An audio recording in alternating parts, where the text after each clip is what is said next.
Welcome to Movie Channel. Jangan lupa subscribe, like, comment, and share, dan tekan tanda lonceng ya guys ya. Memang Pak Angga mau kemana? Tanya Pak Agus waktu itu. Alah Pak, suntuk nih, kepingin jalan-jalan aja. Kali aja ada yang buka warung kopi di sini. Sekalian biar bisa kenal dengan warga kampung, kata Pak Angga. Gue ikut ya, kata Burhan menimpali. Ayolah, Pak Agus mau ikut. Nggak usah deh Pak. Lu mau ikut nggak Ji? Sama Burhan tuh. Enggak apa, gue males, kataku waktu itu. Ya udahlah, gue sama Sony aja kalau gitu. Akhirnya pun Pak Angga dan Sony berangkatlah mereka memakai mobil. Kita sendiri nggak tahu dia mau kemana. Setelah dia pergi, tahu-tahu Pak Lurah datang dengan tergopoh-gopoh. Loh, itu mereka mau kemana? Tanya Pak Lurah panik. Katanya jalan-jalan aja tuh Pak. Mau nyari warung kopi katanya, biar kenalan juga sama warga kampung. Aduh, kok nggak ngajak-ngajak? Kata Pak Lurah. Kalau di kampung sini itu, kalau malam ataupun siang, sebisa mungkin harus ada warga lokal yang menemani. Jangan keluyuran sendiri, takut tersesat nanti, kata Pak Lurah. Iya, kita tadi diajak Pak, tapi kita nggak ada yang mau, kataku waktu itu. Itu di telepon tidak bisa, mana ada sinyal Pak di sini, kataku. Aduh, Sugeng, Aki, Dang, cari itu Pak Angga sama Mas Sony. Buruan, cepet. Ajak itu si Tejo juga buat nemenin. Cepetan pokoknya, buruan. Kata Pak Lurah panik. Kita ikut ya Pak, biar kalau yang nyari rame kan seru, kata Pak Agus. Aduh, motornya cuma ada satu ya Pak. Udah, biarin aja lah, saya yang nyari, kata Pak Sugeng. Ya udahlah, kalian di sini saja. Jangan semua ikut-ikutan pada keluar. Gak aman, kata Pak Lurah. Memangnya kenapa sih Pak? Pak Lurah nampak ragu-ragu ketika Indak bercerita. Anu Mas, ini kan wilayah terpencil. Kalian kan baru 1 hari di sini. Keliling pun masih di desa Kantil. Belum tahu jalan. Takutnya nanti tersesat atau bagaimana. Karena kan kalian belum tahu keadaan wilayah sini dan juga apa-apa yang tidak boleh di daerah sini lakukan, kata Pak Lurah menjelaskan. Di situ pun aku sudah mulai paham dengan apa yang Pak Lurah katakan. Begitupun juga dengan Pak Agus dan juga dengan Burhan. Tapi entahlah apa yang terjadi dengan 2 manusia itu. Tampaknya mereka tidak betah sekali tinggal untuk diam sejenak. Kan baru 1 hari juga kita di sini. Akhirnya pun setelah 1 jam berkeliling, Pak Sugeng kembali dengan Mas Angga di belakang. Terlihat muka yang sangat lega dari Pak Lurah. Ketemu di mana Geng? Tanya Pak Lurah. Anu Pak, di pojok kampung, di tokonya Pak Sardi, kata Pak Sugeng menjelaskan. Tampak sekali wajah yang amat lega di wajah Pak Lurah waktu itu. Mau kemana toh Mas? Kalau mau kemana-mana itu bilang, biar Sugeng nemeni atau si Tejo. Jangan sendirian kalau di kampung sini, kata Pak Lurah menjelaskan. Maaf Pak, bukan maksud saya untuk merepotkan. Cuma tadi saya itu rasanya kok penat sekali, ingin jalan-jalan saja menikmati kampung waktu malam hari begitu. Itu saya jalan aja, Ada warung di depan sana. Ya sudahlah, kami di situ beli rokok sambil minum kopi. Hanya ingin sekedar mengenal warga lokal, Pak. Kata Pak Angga menjelaskan. Iya, tidak apa-apa mengenal warga lokal. Tapi setidaknya pamitan dulu dan minta antar sama Sugeng atau Tejo. Pokoknya di antara kalian berlima jangan yang ada keluar sendirian. Harus ada warga lokal yang menemani. Wilayah sini itu bukan wilayah sembarangan. Tempatnya masih dikepung, dikelilingi hutan-hutan. Masih banyak tempat wingit. Takutnya hilang ora iso bali, Mas. Kata Pak Lurah terkekeh. Aku seketika terhentak mengetahui apa yang dimaksud Pak Lurah. Karena memang hanya aku bertiga lah. Aku, Pak Agus dan juga Burhan yang mengetahui keadaan kampung ini sesungguhnya. Dari perjalanan sejak dimulai dari hutan Welingi sampai di sini pun. Aku begitu banyak melihat hal-hal yang sangat menakutkan. Tapi berbeda dengan dua makhluk yang gak ada otaknya itu. Pak Angga sama Pak Sony. Ampun kalau mereka berdua tuh ya Tuhan. Somplak kekeh. Akhirnya pun Bu Lurah menyiapkan makan malam untuk kita semua. Lalu setelah kita makan malam pun kita berbincang-bincang sejenak dengan Pak Lurah dan beberapa pekerja yang ada di rumah Pak Lurah. Kita membahas semua permasalahan atau apa yang akan dikerjakan dalam pembangunan balai desa yang akan kami lakukan lusa. Ada 10 titik. Ada 10 titik pembangunan balai desa yang harus kami bangun di wilayah sini. Semuanya desa-desa terpencil yang tempatnya tentu saja jauh dari pemukiman. Tapi untungnya pembangunan jalan di desa-desa sini sudah sangatlah bagus dan memadai. Sehingga tidaklah sulit bagi kami yang ingin mengirim bahan-bahan bangunan dari kota ke sini. Sampai akhirnya pun pukul 11 malam. Dan ketika kita pun beranjak untuk masuk ke dalam rumah karena waktunya istirahat, tiba-tiba dari depan ada suara motor. Ternyata ada seorang laki-laki dan perempuan yang memasuki pendopo. Ternyata dia adalah Puspa dan seorang laki-laki. Permisi Pak Lurah, nyuwun sewu, kata Puspa waktu itu. Mata Angga langsung melirik ke arah Puspa. Terlihat binar-binar bahagia ketika melihat Puspa. Dan Puspa pun tampak malu-malu menyambut tatapan mata dari Mas Angga. Loh, Puspa, kok malam banget Tonduk? Ada apa? Kata Pak Lurah. Ini loh Pak, dapat kiriman dari Ibu. Tadi kan ada hajatan di kampung sebelah. Ini sisa kue kok banyak sekali. Ibu ingat kalau di rumah Pak Lurah lagi ada tamu. Makanya saya disuruh membagikannya kepada Mas Angga sama teman-teman. Kata Puspa tersipu malu. Angga pun tanpa diminta langsung aja nyelonong maju ke arah Puspa. Duduk dulu Dek, sini duduk dulu, ngopi dulu. Iya Mas, matur nuwun, sudah malam, saya mau balik dulu ya, kata Puspa. Lalu dia pun membisikkan sesuatu kepada Angga.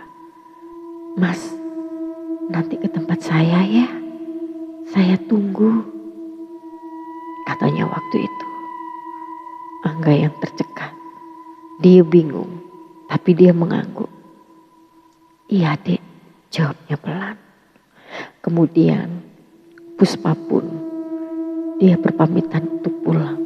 Dan akhirnya pun kami semua pergi untuk tidur.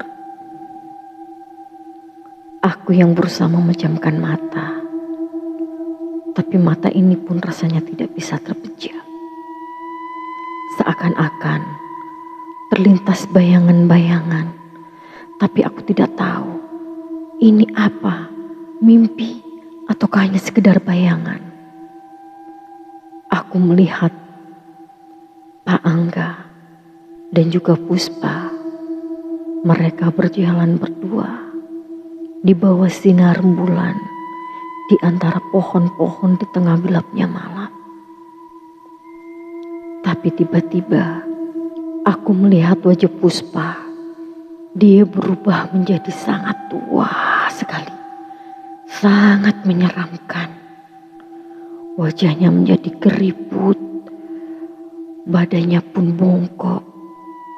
Tapi anehnya, Pak Angga tidak menyadari hal itu. Sampai akhirnya pun aku melihat Pak Angga malah sedang berpelukan dan hendak melakukan hubungan badan. Tapi tiba-tiba ada sosok tangan yang menyeret Pak Angga dan aku pun tersentak kaget. Ya Tuhan, ternyata itu adalah mimpi. Tapi begitu mengerikannya wajah Puspa. Wajah yang begitu cantik. Kenapa tiba-tiba dia bisa menjadi begitu menyeramkan? Batinku. Setelah aku terbangun pun, aku mendengar suara deru mobil yang keluar dari halaman rumah. Aku tidak tahu siapa yang keluar. Aku hanya melihat ada Burhan dan Pak Agus di sini. Berarti itu Pak Angga dan juga Sony sedang pergi keluar, kataku waktu itu. Ya Tuhan, betapa bodohnya manusia itu. Tadi pun sudah dilarang, malah sekarang tengah malam mereka pergi menyelinap. Semoga Tuhan melindungi kalian semua. Doaku kala itu. Lalu aku pun membangunkan Pak Agus. Pak Agus. Pak Agus. Mas Aji. Ini ngopo toh Mas? Pak Angga sama Mas Burhan pergi neng gitu. Aku raruh kayaknya bawa mobil. Waduh, ciloko iki. Piye cah kuwi. Goblok pancene, kata Pak Agus. Sudut pandang pun berubah kepada Angga. Aku semenjak tadi pagi, semenjak berkenalan dengan seorang gadis di sungai yang ternyata namanya adalah Puspa dan dia anak dari Ibu Lurah Desa Kantil. Entah kenapa di otakku aku pun tidak bisa memalingkan sejenak saja pikiranku dari gadis itu. Begitu mempesonanya, begitu cantiknya, dan begitu anggunnya. Walau tampak sederhana, tapi dia begitu memukau kecantikannya. Sama halnya dengan ibu dan adiknya.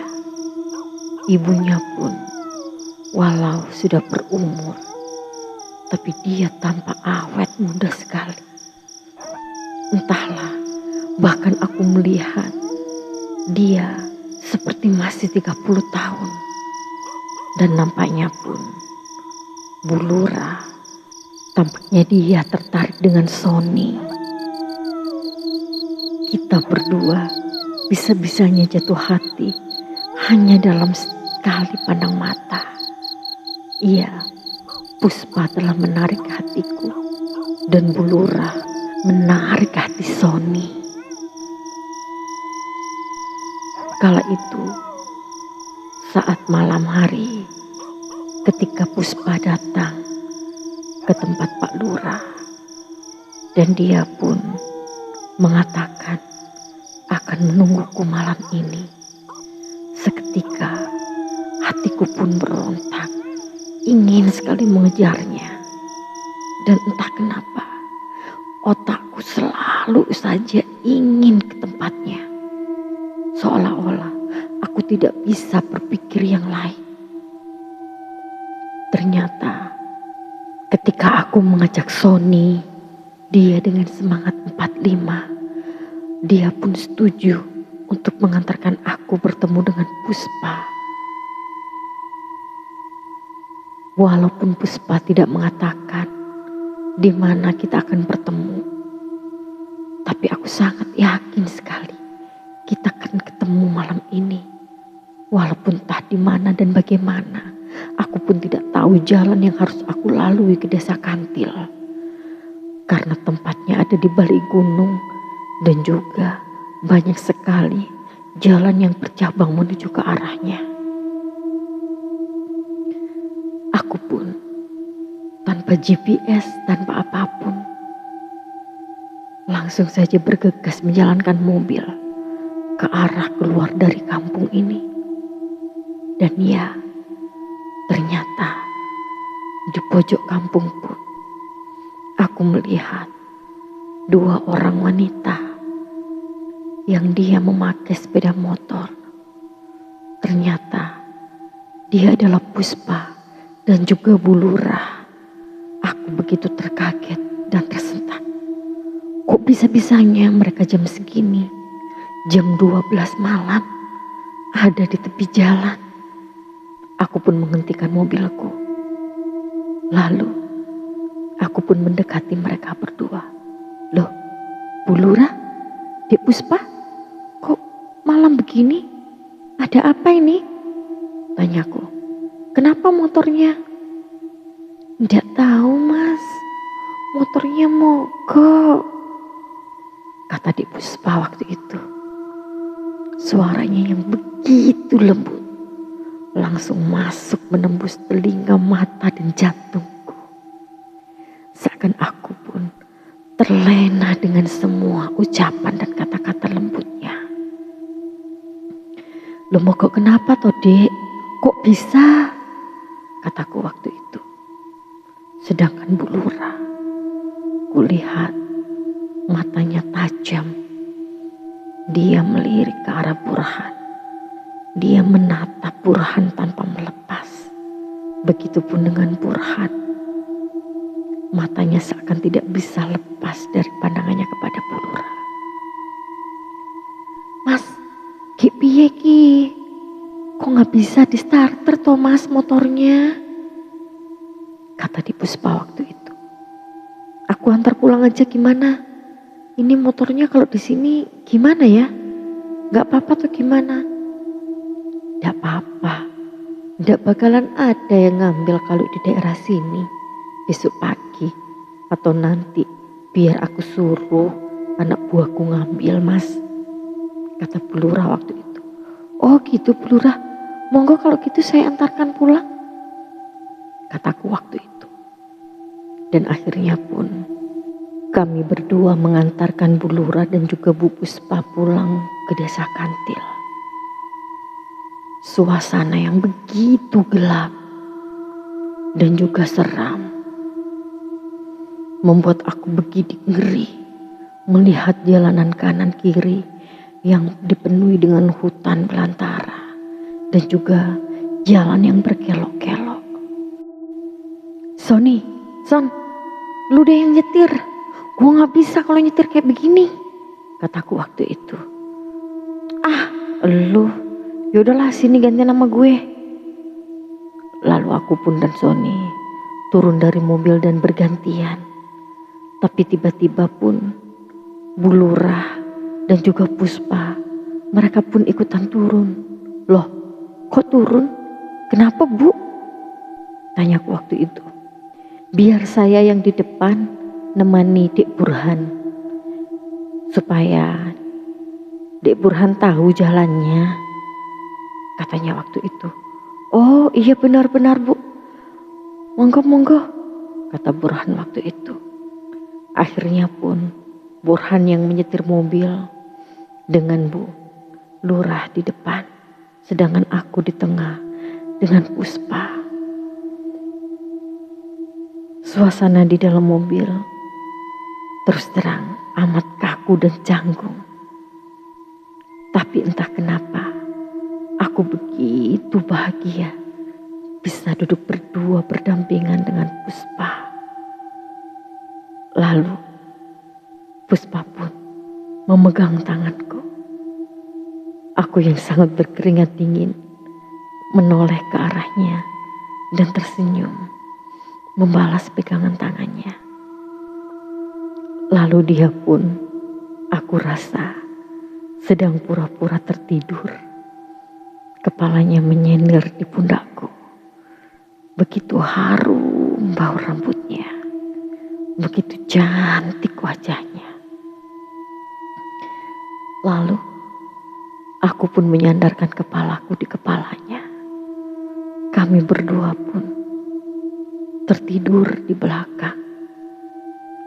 Sedangkan Sony dan juga Bu Lurah, mereka asik mengobrol di depan. Aku pun tidak peduli dengan mereka. Dalam sekejap pun, aku berasa bermimpi. Bermimpi yang sangat indah. Aku berdua dengan Puspa sedang berjalan di sebuah padang yang diterangi oleh rembulan. Kami berdua bercengkrama, saling duduk, saling pandang. Kami pun berciuman dengan begitu mesranya.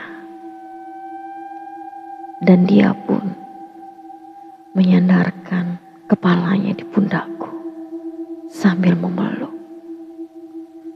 Tapi yang kurasakan begitu hangat belayannya. Dia mulai menciumi pipiku, leherku, memainkan anak-anak rambutku. Entah kenapa aku begitu sangat bahagia. Dan aku merasakan ketika tangannya pun sedang membelai pahaku. Aku yang begitu tegang merasakan kenikmatan itu.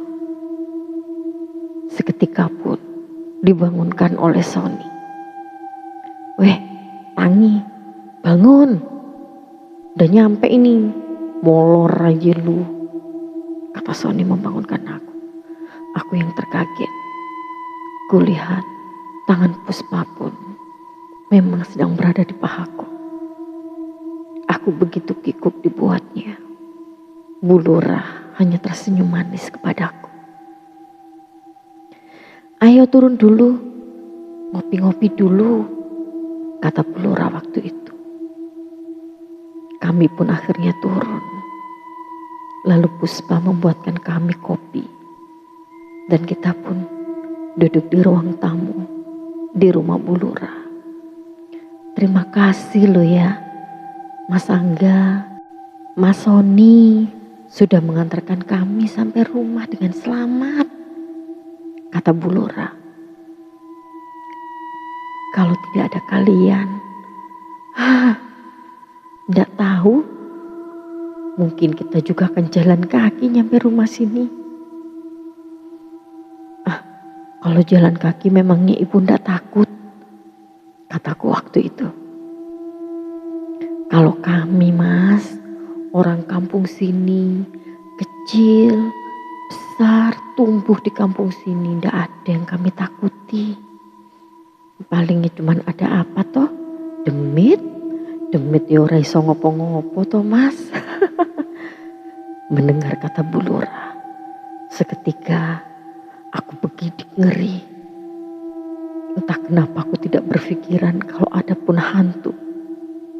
Dan tiba-tiba Burhan pun, ya Tuhan, dia menutup mata. Mungkin dia mengingat apa yang terjadi kemarin sewaktu dia melihat hantu. Aduh Bu, saya jadi gak takut pulang ini Bu. Gimana ya? Kata Burhan. Kenapa memangnya? Gara-gara Bu Lurah ngomong hantu, aku jadi ingat hantu kemarin loh. Waktu kita ada di mobil waktu perjalanan ke sini, aku kan lihat penampakan sampai aku pingsan. Kata Sony waktu itu. Bu Lurah pun dia tersenyum dengan penuh kebahagiaan. Ya sudah, Mas Sony sama Mas Angga nginep saja di sini. Nginep semalam. Ora popo to ya? Kata Bu Lurah waktu itu. Sony pun terlihat berbinar-binar.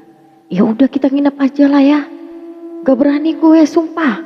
Tadi kan ada Bu Lurah, ada Puspa, ada orang sini. Gue gak takut. Kalau sekarang kita pulang berdua doang mah, gue takut tahu jalannya udah kayak begitu. Kata Sony. Ya, aku sebenarnya ya seneng juga. Karena apa? Bisa berdua-duaan sama Puspa di sini. Tapi kami pun disuruh Bu Lurah tidur. Karena waktu itu sudah jam 1 malam. Ini kamar Mas Angga sama Mas Burhan. Kalian tidur di sini saja. Kata Bu Lurah waktu itu. Lalu aku melihat Puspa. Dia masuk ke kamar depan kita. Dan Bu Lurah pun dia pergi ke kamar belakang. Entah kenapa mata ini pun tidak bisa terpejam. Tapi aku pura-pura tertidur saja. Mencoba memejamkan mata. Sampai akhirnya pun aku mendengar sebuah langkah kaki menuju ke kamar kami. Kamar kami memang tidak ada pintu, hanya sebuah kelambu yang menutupinya. Lalu sayup-sayup aku melihat seorang wanita. Dia membuka kelambu kamar kami. Dan dia pun duduk di ranjang kami. Aku pura-pura saja tertidur. Bu Lurah, batinku waktu itu. Dia menggoyang-goyangkan tubuh Sony sambil mengelus-elus kepala Sony. Mas Sony, Mas, bangun. Katanya waktu itu. Begitu lembutnya. Aku pura-pura saja tidak dengar. Sampai akhirnya pun Sony terbangun. Dan dia pun terkaget melihat ada Bu Lurah yang sedang duduk di sampingnya. Bu, ayo kita pindah, katanya waktu itu. Dan aku melihat Sony pun dia bangun dan dengan tersenyum meraih tangan Bu Lurah. Dan mereka pun pergi meninggalkanku sendirian. Wasuh. Batinku kala itu bisa-bisanya mereka bisa berdua-duaan. Gimana kali mereka itu bangsat. Aku merutuk dalam hati. Tapi bagaimanapun juga, ya namanya mereka sudah berdua sama-sama dewasa. Terserahlah. Mau berbuat apapun bukan tanggung jawabku karena mereka sudah sama-sama dewasa. Aku melanjutkan tidurku dengan membayangkan Puspa berada di sampingku saat itu. Walaupun hanya sekedar membayangkan. Ya itu tadilah teman-teman akhir dari cerita Guna-Guna Gadis Desa Kantil part 3. Besok masih ada part 4 ya. Besok kita melihat dari sudut pandangnya Mas Sony. Apakah yang terjadi di dalam sudut pandangnya Mas Sony. Jangan sampai ketinggalan apa yang terjadi antara Mas Sony dan Bu Lurah saat itu. Bagi kalian yang penasaran, jangan sampai ketinggalan. Esok hari akan tayang setiap jam 6 sore. Oke guys, thank you semuanya. Terima kasih yang sudah support, yang sudah like, yang sudah share. Thank you so much atas support-supportnya selama ini. Vi di sini mengucapkan terima kasih. Assalamualaikum dan see you, bye bye.